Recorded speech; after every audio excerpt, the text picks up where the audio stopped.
The great hall of the empire burned with the light of 1,000 flames. Torches lined the walls made of black stone.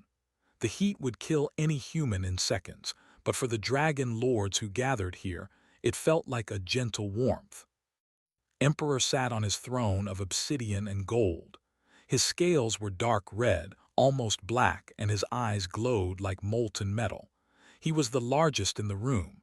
He was the strongest. He had ruled for 300 years, and no one had ever dared to challenge him. Until today. High Priest stepped forward from the circle of elders. His scales were pale gray, and his voice was like grinding stones. He carried the ancient book of laws in his clawed hands. Emperor said, "The Council of Flames has gathered to discuss a matter of great importance, a matter you have ignored for 3 cycles." His claws scratched against the arm of his throne. He knew what was coming. He had been dreading this moment since the day his son was born. "Speak," said. His voice was calm, but inside his heart was burning with fear. "Your heir, Prince, has reached his 3rd cycle," continued. "By now, a child should be able to fly. He should be able to produce flame. He should be strong enough to hunt his own food." The priest paused and looked around at the other elders. "Your son can do none of these things." The hall went silent. Every dragon in the room looked at the emperor, waiting for his response. "My son is young," said. "He will grow stronger." "He will not," replied. "His wing is malformed, it will never carry him. His flame glands are weak, they will never produce fire. He is small and will always be small." The priest opened the ancient book. "The law is clear, my emperor. A defective hatchling must be released to the stars before its 4th cycle. This is the way of our people. This is how we stay strong." Released to the stars. Such pretty words for such an ugly thing. It meant death. It meant taking a child to the highest mountain and leaving him there to freeze, alone and afraid, while the cold took his life. Had done many terrible things in his long life. He had burned cities. He had destroyed fleets. He had killed enemies without mercy. But he could not do this. He could not kill his own son. "I will not release my son," said. His eyes narrowed. "The law is not a suggestion, Emperor. It is sacred. Our ancestors created these rules to keep our bloodline pure, to keep our empire strong. If we allow weakness to survive, we become weak ourselves." "My son is not weak," growled. "He is different." "Different as weak," said. "You know this, every knows this." Stood from his throne. His full height made even the elders step back. Fire leaked from his nostrils. "I am the emperor," he said. "I will not be told what to do with my own child." "Then you risk the stability of your rule," replied. He was not afraid. That was the dangerous thing about priests. They believed they served something greater than emperors. "The people will question you. They will whisper that you have grown soft, that you care more about one broken child than the strength of our entire species." The words hit like claws across his face. He knew was right. He could already feel the doubt in the room. The elders were watching him with new eyes, eyes that questioned whether he was still fit to lead. "I need time," said finally. "I will seek consultation with allied species. Perhaps there is a cure, a treatment." Smiled, and it was not a kind smile. "You have until the next cycle, Emperor. 1 year. If the prince cannot fly and flame by then, the law will be enforced, with or without your permission." The meeting ended, but did not feel like he had won anything. He had only bought time, time that would run out faster than he could imagine. That night walked to his son's chamber. The room was small and warm, filled with soft cushions and glowing crystals. Was curled up in his sleeping nest, his small body rising and falling with each breath. Looked at his son and remembered the day he was born. The egg had cracked open and had expected to see a strong hatchling burst out with a roar of flame.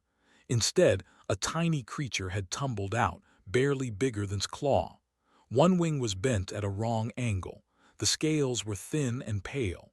And when the hatchling opened his mouth, no fire came out. Only a small, sad sound. The healers had told to leave the child.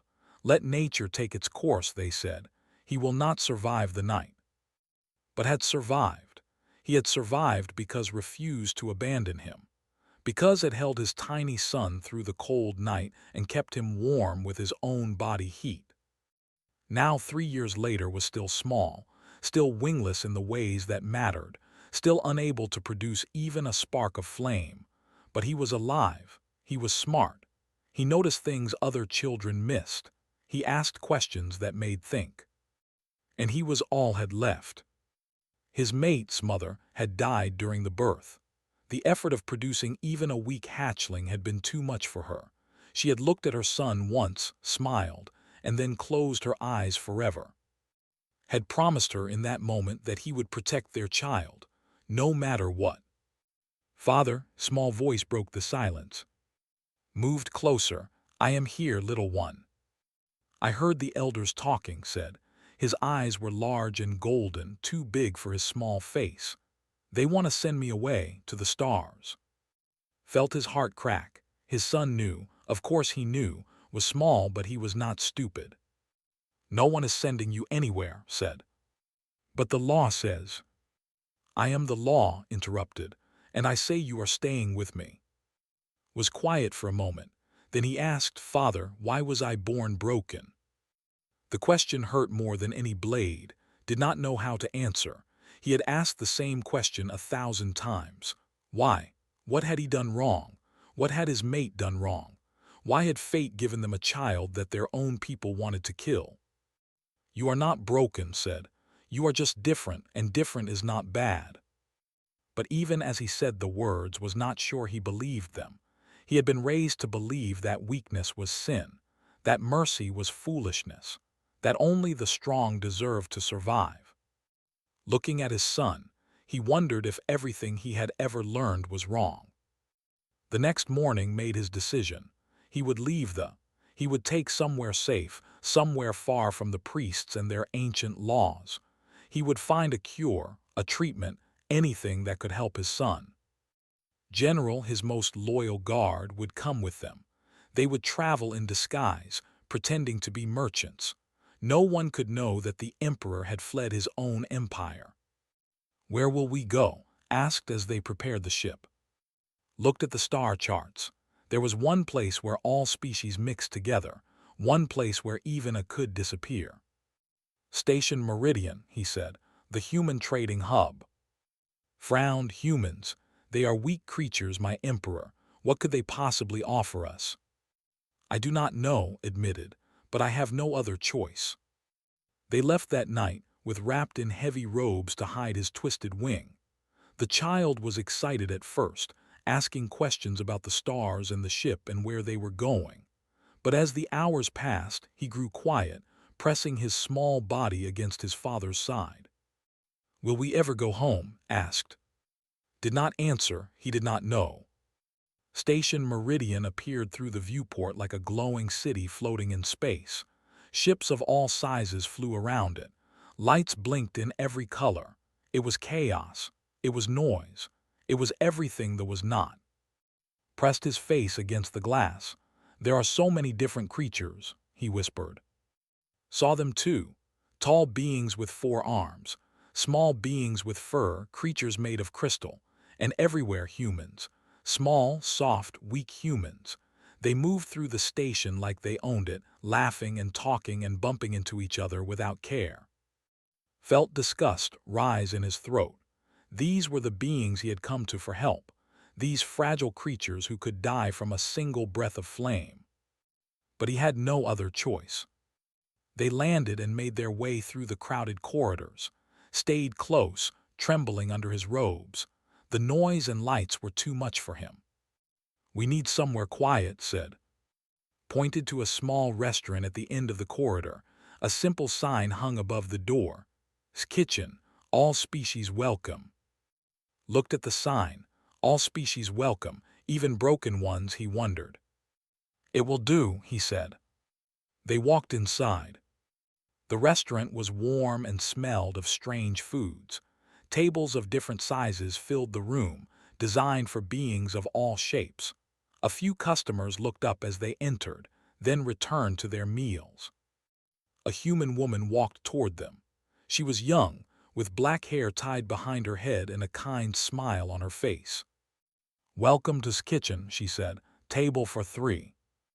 Looked at her, so small, so fragile, so completely unaware that she was speaking to the most powerful being in this sector of the galaxy. "Yes," he said, "table for 3. The woman led them to a corner booth. As she handed them menus, her eyes passed over, wrapped in his heavy robes. She did not stare. She did not ask questions. She simply smiled at the small figure and said, "Let me know if you need anything at all." Then she walked away. Watched her go, feeling something strange in his chest. He did not know what it was. He did not know that this simple human woman was about to change everything he believed. The restaurant was nothing like the grand halls of the tables were simple wood. The lights were soft and warm instead of burning bright. Strange music played quietly from somewhere, and the smell of cooking food filled the air. Felt uncomfortable. He was used to commanding armies, not sitting in small booths waiting for someone to bring him food, but seemed calmer here. The noise of the station was blocked by the walls, and the warmth of the kitchen reminded him of home. "What is this place?" whispered from under his robes. "A human eating establishment," answered. His voice was stiff with disapproval. "They call it a restaurant." The human woman returned to their table. She held a small device for writing orders. Up close, could see her better. Her skin was soft brown, and her eyes were dark and warm. She moved with a gentle energy, like everything she did was meant to make others comfortable. "My name is," she said. "I will be serving you today. Can I start you with something to drink?" Looked at the menu. He could not read the human writing, but he would never admit that. "Water," he said. 3 waters." Of course, smiled and walked away. Leaned closer too. "We should not stay long, my emperor. This place is too exposed. Anyone could recognize us." "No one knows my face here," replied. "To these creatures all look the same. We are safe." Shifted in his seat, trying to get comfortable. His twisted wing was pressed against his back under the robes, and it clearly hurt him. But he never complained. He had learned early that complaints only made things worse. Returned with 3 glasses of water. She placed one in front of, and then carefully set the third one in front of. As she did, reached for the glass. His small claws, still clumsy with youth, knocked it over. Water spilled across the table and onto the floor. Froze, his whole body went stiff with fear. Felt his jaw tighten. On such clumsiness would be punished. Elders would shake their heads, other children would laugh, everyone would see it as proof that was defective, broken, wrong. But did not laugh, she did not shake her head, she did not even look annoyed. Instead, she knelt down beside the table and started cleaning the water with a cloth she pulled from her pocket. "No problem at all," she said softly. "Accidents happen to everyone. I once spilled an entire pot of soup on myself during my first week here. The owner still teases me about it." Stared at her. No one had ever reacted to his mistakes like this. No one had ever made him feel like it was okay. "I am sorry," whispered. Looked up at him and smiled. In that moment's hood shifted slightly, revealing part of his face, his small snout, his pale scales, and the edge of his twisted wing pressed unnaturally against his back. Tensed, he waited for the reaction he had seen so many times before, the widening eyes, the step backward, the look of disgust or pity. But his expression did not change. She looked at like she saw nothing wrong at all.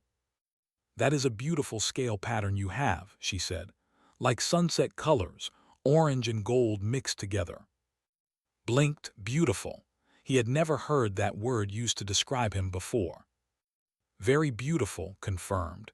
She stood up and smiled at him again. "Let me get you a new glass. I will bring one that is a bit smaller, easier to hold." She walked away and watched her go with wide eyes. "Father," he whispered, "she said I was beautiful." did not know what to say. He looked at, who seemed just as confused. In 300 years of life, had never seen anyone react to his son the way this human woman did. Returned a moment later with a smaller cup. It was designed for beings with small hands, and it fit perfectly in its claws. She also brought a soft cushion. "For your seat," she said, placing it on his chair. "It might be more comfortable." She did not explain why she thought he needed it. She did not draw attention to his small size or his difficulty sitting straight. She just provided what he needed, quietly and without making it a big thing. Found himself watching her as she took their food orders. She spoke to each of them with the same warmth. She did not seem afraid of the large at her table. She treated them the same as she treated the small furry creatures at the next table and the tall four-armed beings near the window. When the food arrived, noticed something else. The portions were large for him, and But's meal was cut into smaller pieces, easy for small claws to pick up, easy for a child to eat without struggling. Had noticed difficulties without being told, and she had fixed them without making feel bad about needing help. "Is everything good?" asked as she checked on their table. "Yes," said. It was the first kind word he had spoken to a human in his entire life. Looked up at, his golden eyes were bright in a way had not seen in months. "Thank you, nice lady," said. "This food is very good." Laughed, it was a gentle sound like small bells. "I am glad you like it, makes everything himself. He says food should make people happy." "It makes me happy," said. Stared at his son, was talking to a stranger, who usually hid behind his legs and refused to speak to anyone, who had learned to make himself invisible because being seen meant being judged. This small human woman had done something in one meal that no had ever managed. She had made feel safe enough to be himself. After the meal brought a small sweet dessert on the house, she said, "for being such a good customer." Looked at the dessert with wonder. What does "on the house" mean? "It means free," explained. "A gift." "Why would you give me a gift?" asked. "You do not know me." Knelt down so she was at eye level. "I do not need to know someone to be kind to them," she said. "Everyone deserves kindness, especially children." She patted his head gently, right between his small horns, and then stood up to serve another table. Touched the spot where her hand had been. He looked at with an expression the Emperor had never seen before. Hope. They paid for their meal and left the restaurant. The busy noise of Station Meridian surrounded them again, but barely noticed. His mind was spinning with questions. Why did she treat him that way? He asked as they walked back toward their ship. Shrugged. "Humans are strange creatures, my Emperor. They do not follow logic like we do." "That is not an answer."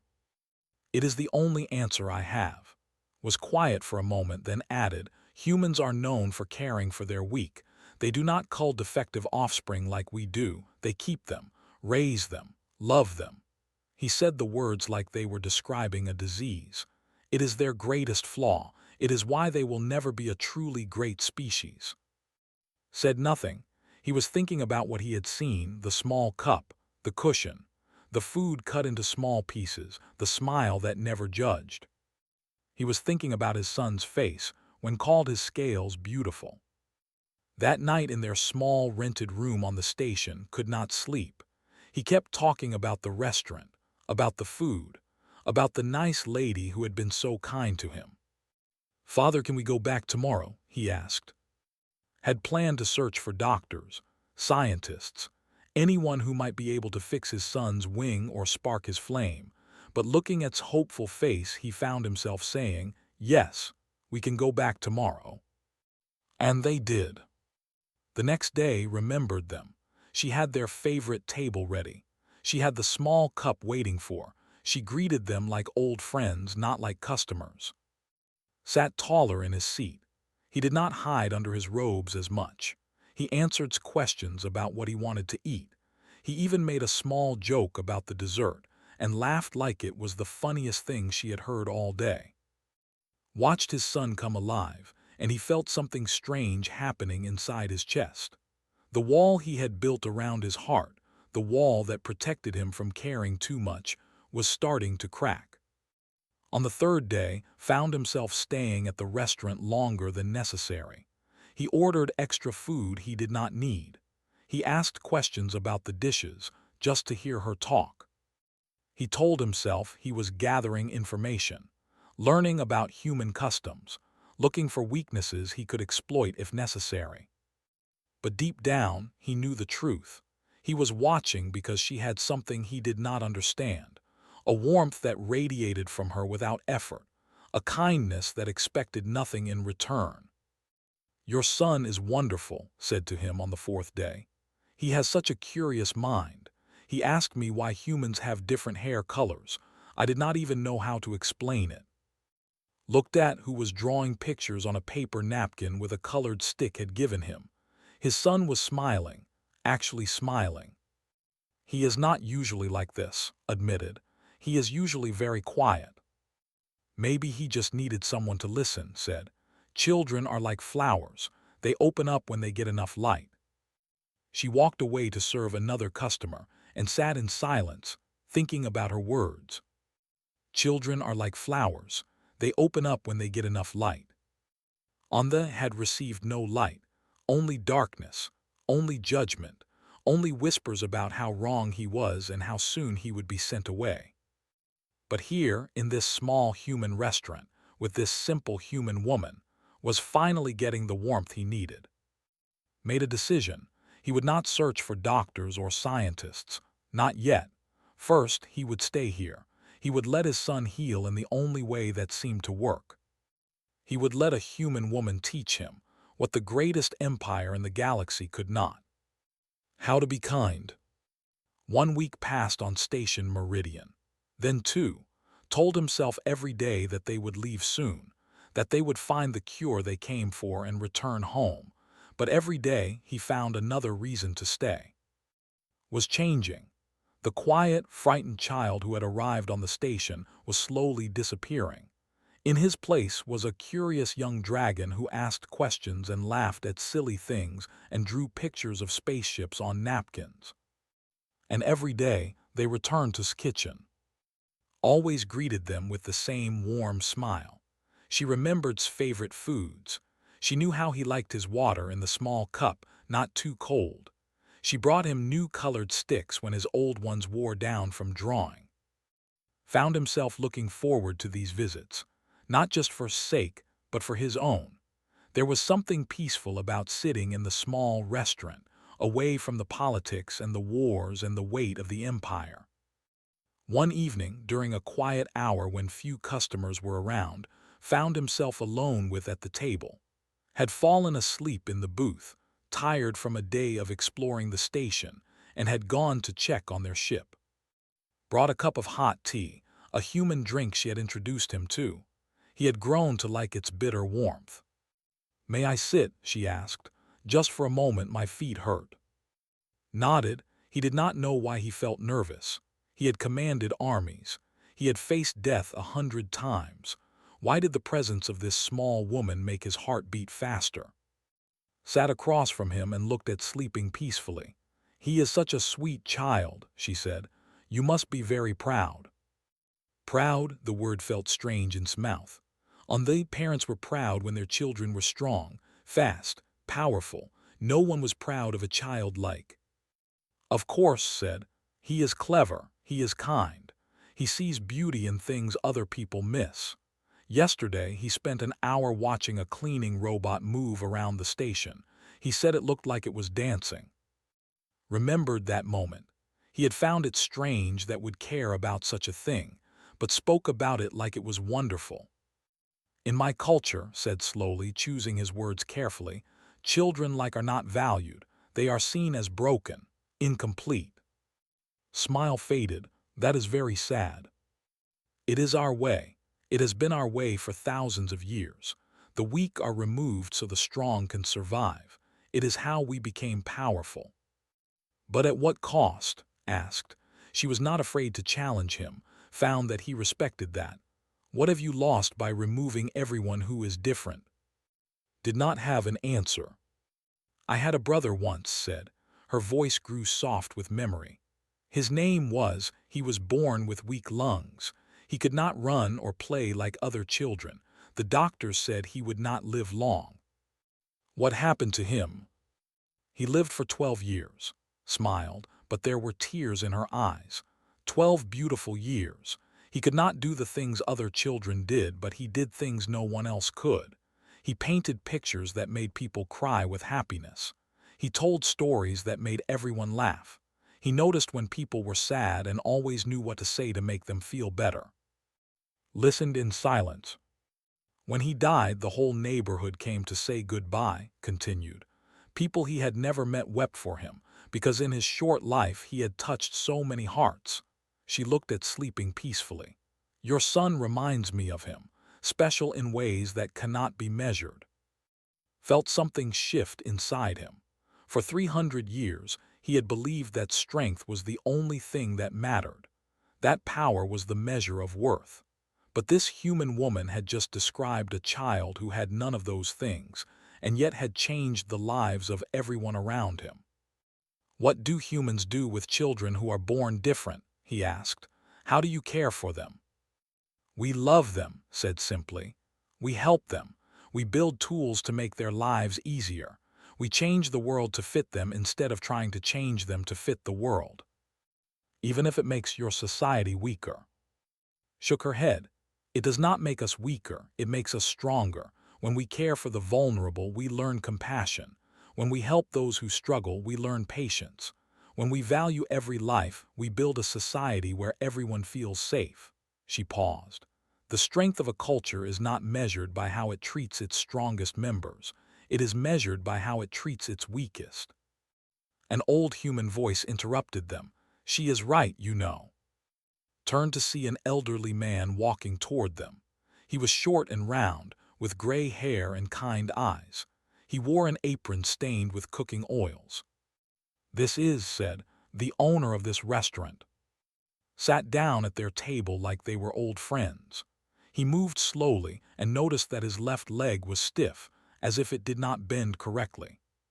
"Forgive me for listening," said. "These old ears hear everything, even when they should not." He looked at with understanding.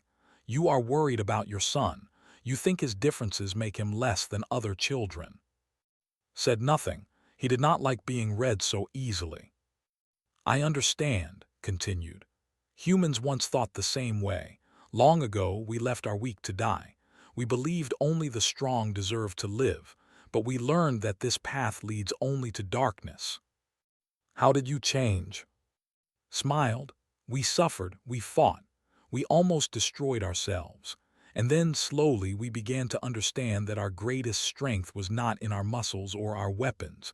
It was in our hearts, in our ability to care for each other, to lift each other up." He gestured to his stiff leg. "I was born with this leg that does not work right. In your culture, I would have been killed as a baby, but my parents loved me. They helped me. And now, 60 years later, I have this restaurant. I have employees who are like family.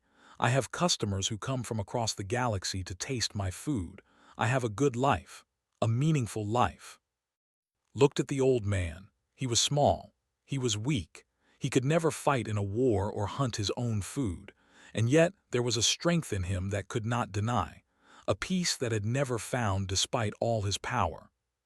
"The measure of a civilization is how it treats those who cannot fight back," said. "Remember that." He stood up slowly and returned to his kitchen, leaving alone with his thoughts. The days continued to pass. Spent more and more time talking with him. He learned about human history, about their wars and their suffering and their slow journey toward compassion. He learned about their technology that helped the disabled live full lives, about their schools that taught all children, regardless of ability, about their belief that every person had value. And slowly, without realizing it, began to believe it too. Continued to grow stronger in spirit. He made friends with the children of other customers. He helped clean tables and organize menus.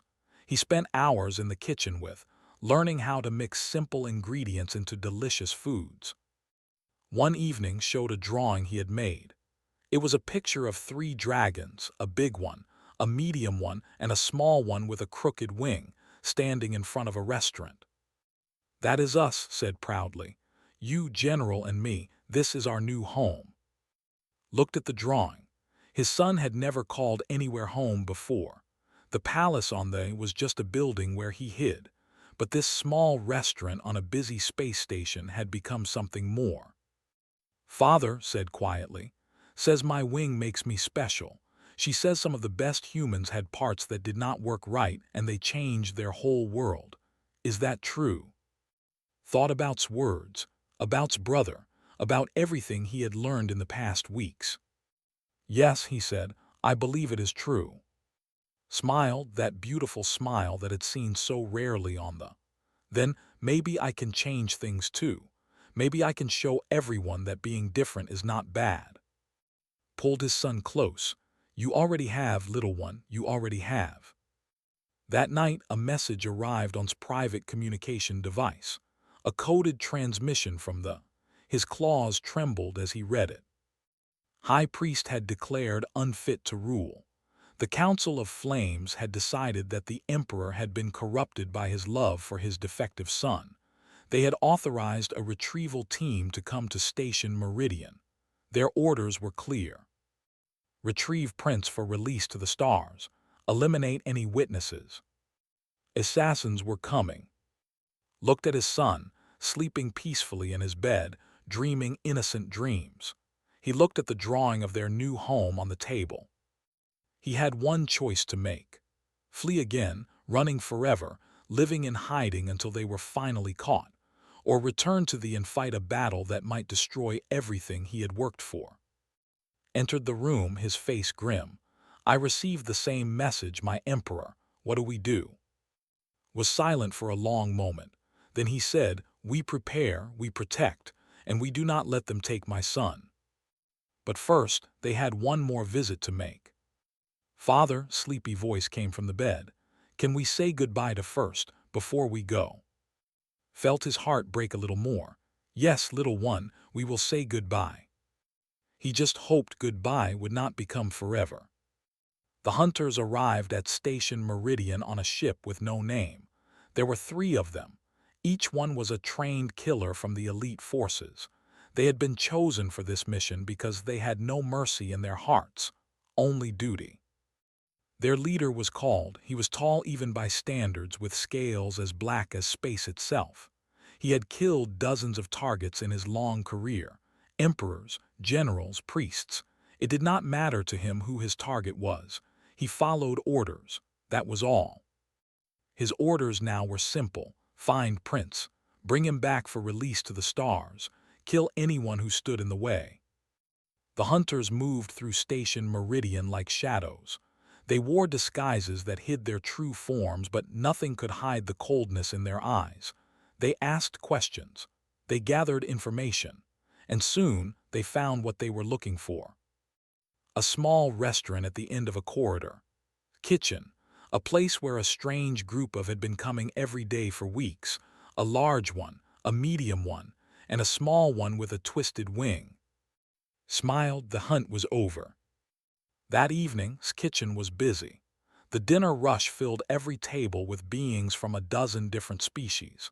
Moved between them, carrying plates and taking orders and smiling at everyone.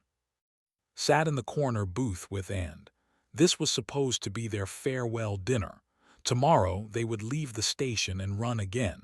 They had not told yet, did not know how to say the words. Was drawing another picture. This one showed serving food to a family of small aliens. He had gotten better at drawing in the past weeks. His lines were steady and confident. "I am going to give this to her," said, "so she remembers us." Nodded. His heart was heavy with sorrow. He had never wanted to leave this place. He had never wanted to take his son away from the first person who had truly made him feel loved. But he had no choice. The hunters were coming, and would die before he let them take his son. The door to the restaurant opened. 3 tall figures walked in. They were wearing long coats that covered their bodies but recognized them immediately. The way they moved, the way they scanned the room, the cold confidence in their steps. Hunters saw them too. His hand moved toward the weapon hidden under his cloak. Put a hand on his arm. Not yet, there are civilians here. The hunters spread out across the restaurant. They were positioning themselves to block the exits, to trap their prey. They were professionals. They knew exactly what they were doing. Walked toward the lead hunter with her usual friendly smile. Welcome to kitchen, table for 3. Looked down at her. His eyes were cold and empty. We are not here for food, human. We are here for the child. The room went quiet. Every customer stopped eating and looked up. Fear spread across their faces as they saw the hunters push back their coats, revealing the weapons and armor underneath. There was no point hiding anymore. Let the civilians leave, he said. This is between us. Laughed. It was not a nice sound. Emperor, I was told you had gone soft, but I did not believe it. An emperor of the Dominion, hiding in a human restaurant like a frightened child. Let them leave, repeated. Fire was starting to leak from his nostrils. I will not ask again. Shook his head. I have my orders, no witnesses. The 2 other hunters raised their weapons. They were not blasters or guns. They were flame projectors, designed to burn everything in their path. Panic broke out. Customers screamed and ran for the exits, but the hunters blocked their way. A mother with 3 small children backed into a corner, trying to protect them with her body. An elderly couple huddled under a table. A young man stood frozen with fear. Did not run. She stood in the middle of the chaos, looking at the hunters with something that was not fear. It was anger. This is a restaurant, she said. Her voice was calm and steady. These people have done nothing wrong, let them go. Looked at her like she was an insect. Move aside, human. This does not concern you. You are threatening children, said. That concerns everyone. Felt something shift inside him. This small human woman, barely reaching his chest, was standing against 3 hunters. She had no weapons, no armor, no power at all, and yet she refused to move. Father, small voice was filled with terror. He was hiding under the table, his golden eyes wide with fear. One of the hunters moved toward the booth. His eyes were fixed on. There is the target, the broken one. Tried to crawl away, but the hunter was faster. He reached under the table and grabbed his arm, dragging him out onto the floor. No, roared. Fire exploded from his mouth but was ready. He blocked the flames with his own, and the 2 fires collided in the middle of the room, sending sparks everywhere. The other hunter held tight. The child was crying, struggling to break free, but he was too small, too weak, just like everyone had always said. And then did something that no one expected. She walked straight up to the hunter holding and stood between them. Her small body blocked the child from view. Let him go, she said. The hunter stared at her. In his entire career, no one had ever stepped in front of his weapon, especially not a human, especially not an unarmed one. Move, he growled, or burn with the defective one. Did not move. Instead, she reached back and gently took his hand. The child stopped crying. He looked up at her with those big golden eyes. It is okay, she whispered to him. I will not let them hurt you. You will die, the hunter said. You understand that. You will die for a broken child that is not even your species. Then I will die, said. But I will not step aside. He is not broken. He is a child, and you will have to kill me first. The hunter hesitated. He was trained to kill soldiers, warriors, threats. He was not trained to kill small women who protected children with nothing but their bodies. Something about this felt wrong, against the codes he had been raised to follow. Saw the hesitation, and in that moment everything became clear. This human woman was willing to die for his son.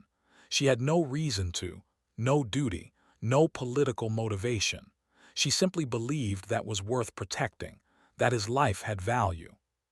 She believed it enough to die for it. Something ignited inside, not just fire, something deeper, a rage he had not felt in centuries, a purpose that burned brighter than any flame.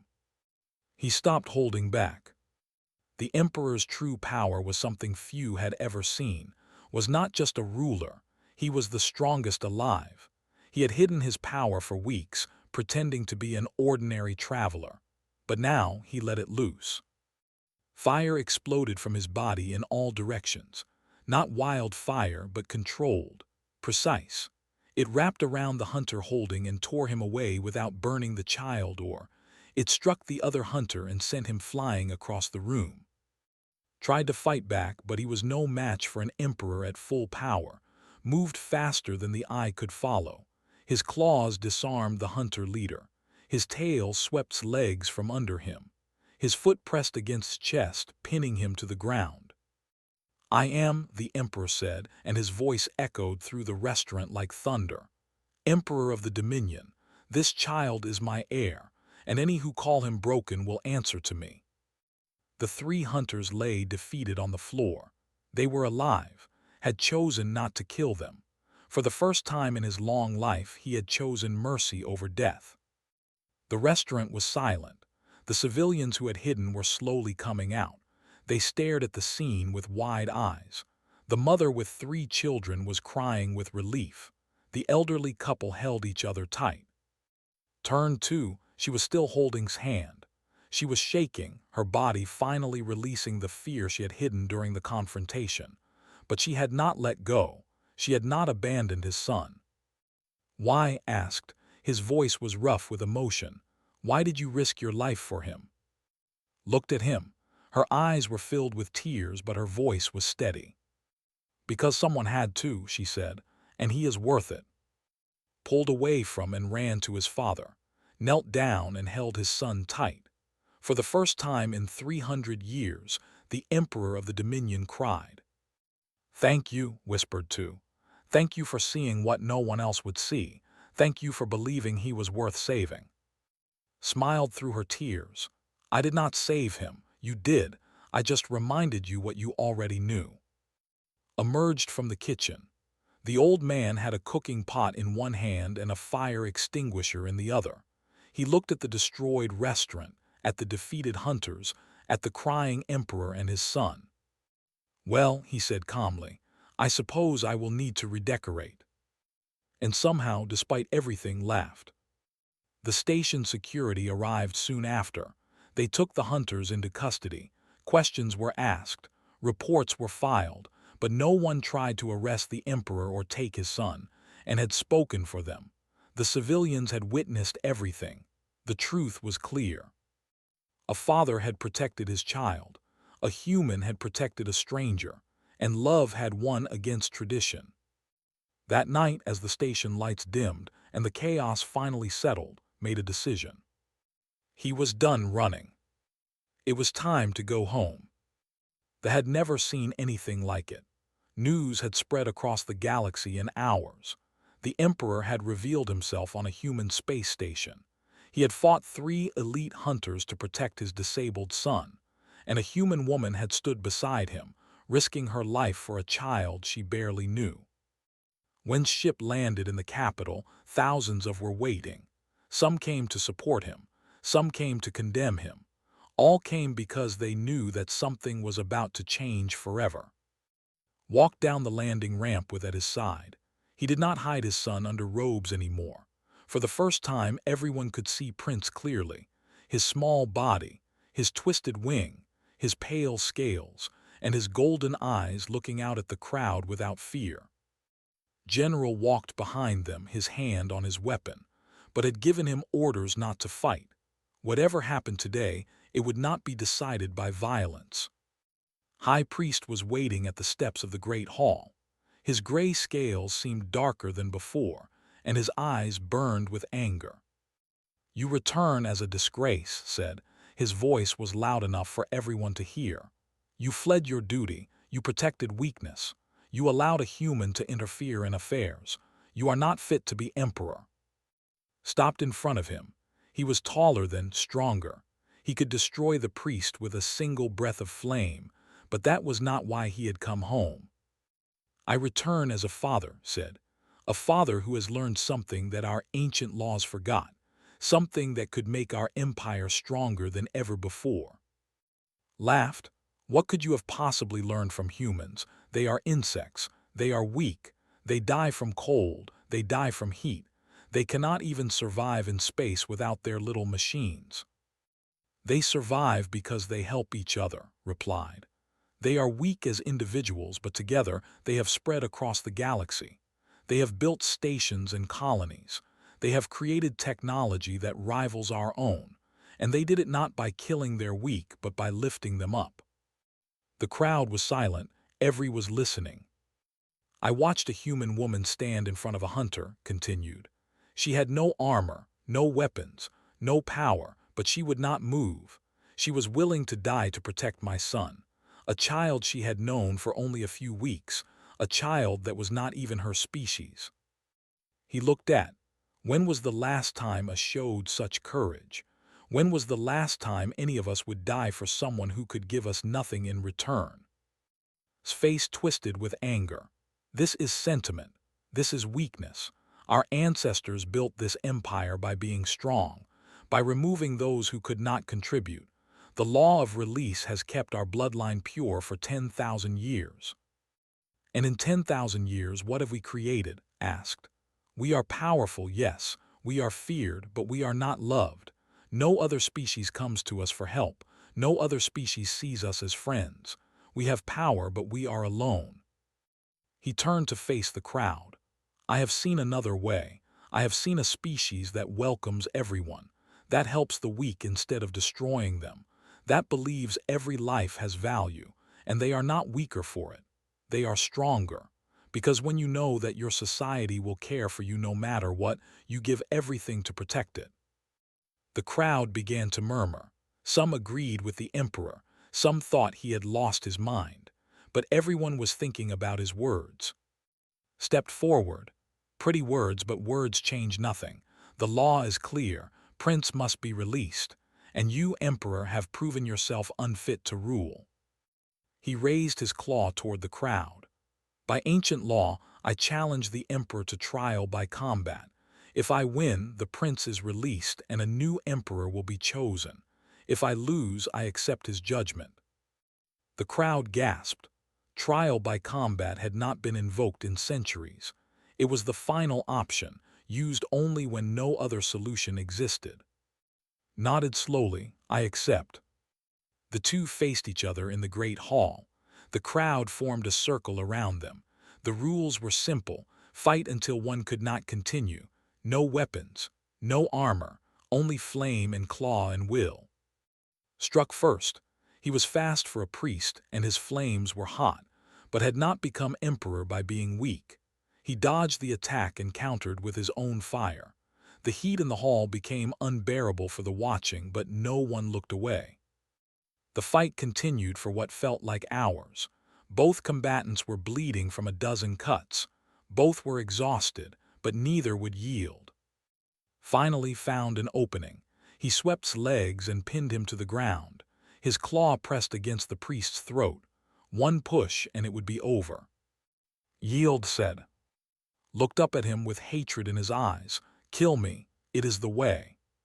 Stared at him for a long moment. Then he removed his claw and stepped back. No, he said, mercy is the new way.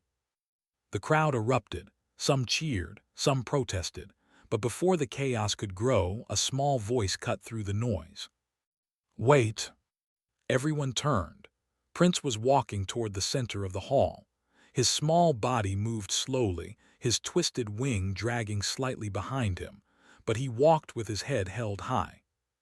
I want to speak, said. Moved to stop him, but something in his son's eyes made him pause, had something to say, and would let him say it. Looked around at the gathered.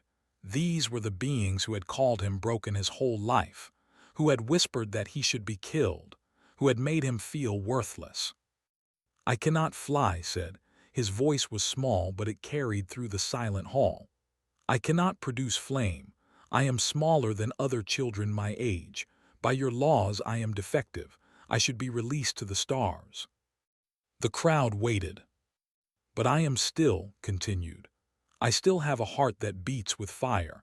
I still love my people. I still want to serve the Empire even if I cannot fight for it. He looked at his father.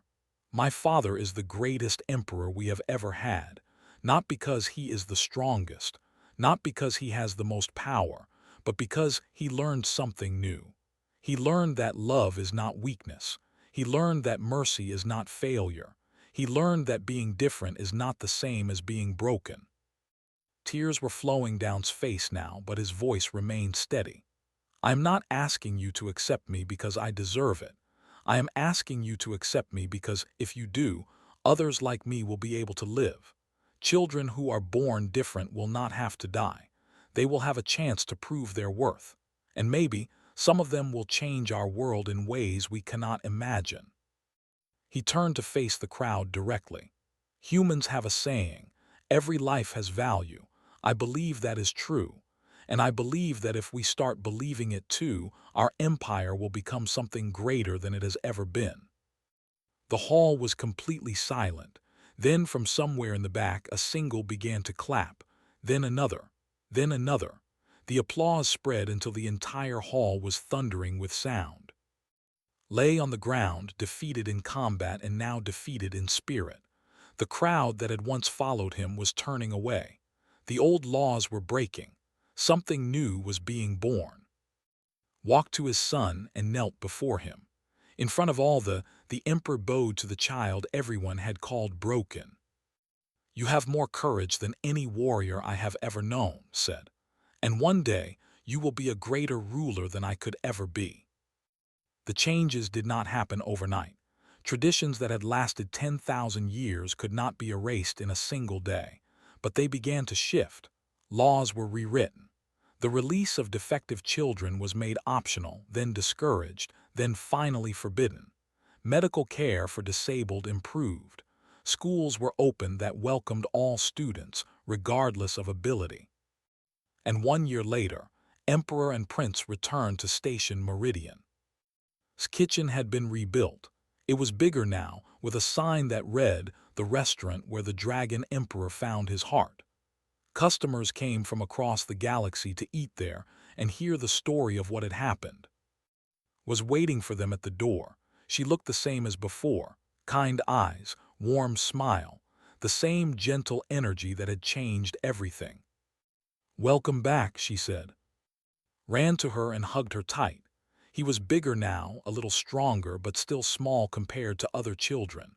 On his back, where his twisted wing had been, was something new, a prosthetic wing made of metal and human engineering. It did not replace his natural wing. It enhanced it. "Look," said. He pressed a button on the prosthetic and the wing extended. It caught the air, lifting him slightly off the ground. Not true flight, but close. Closer than he had ever been able to achieve before. "It is beautiful," said. Her eyes were wet with tears. "How does it feel?" Smiled, that same smile she had first given him so long ago. "It feels like being worth something," he said. Watched his son hover above the ground, laughing with joy. He thought about everything that had led to this moment. The fear, the running, the fight, the change. It had all started here in this small restaurant with a kind woman who saw beauty where others saw only failure. "Walk too, thank you for coming back," she said. "Wrote me letters, but it is not the same as seeing him in person." "Thank you for everything," replied. "You saved my son, you saved me. You may have saved my entire empire." Shook her head. "I just gave him a smaller cup and some kind words. You did everything else." "No," said. "You showed me that being gentle is not the same as being weak. You showed me that mercy can be stronger than violence. You changed what I believed was possible." He reached into his coat and pulled out a small medal on a chain. It was made of crystal, the highest honor his people could give. "This is for you," he said. "You are now officially a friend of the Empire. You will always be welcome on our, and if you ever need anything, you only have to ask." Took the medal with trembling hands. "I do not know what to say." "Say you will visit," said, landing beside her. "I want to show you my room, and my paintings, and the library where I study, and everything. Laughed, I would love that. They spent the evening at their old table, eating the food they had missed and talking about everything that had happened. Joined them, bringing special dishes and telling stories about all the famous customers who had visited since the restaurant became famous. As the station lights dimmed for night cycle, looked at his son and at the human woman who had become part of their family. He thought about what had told him long ago. The measure of a civilization is how it treats those who cannot fight back. For 10,000 years, the empire had failed that test, but now they had a chance to do better, to be better. And it had all started with a small act of kindness from a human waitress who believed that every life had value. Smiled. For the first time in 300 years, he felt something he had forgotten existed. Hoping. And he knew, without any doubt, that the future would be brighter than the past.